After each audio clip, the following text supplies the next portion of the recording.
شغل الاتش ار في الريتيل صعب، لان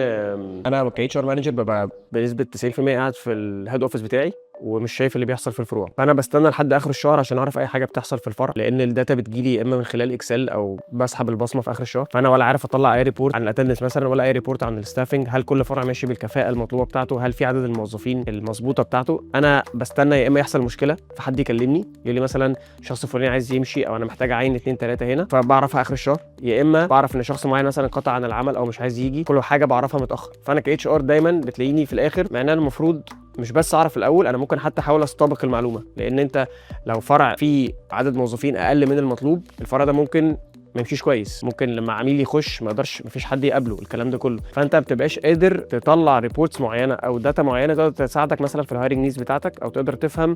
الاتندنس بتاع الفرع ده ماشي كويس ولا لا، فده ممكن ياثر على المبيعات بتاعتك. لو عايز الخصها لك يعني، الاتش ار بيبقى اخر من يعلم في معلومات مهمه جدا ليها علاقه بالستافنج والاتندنس بتاع الموظفين.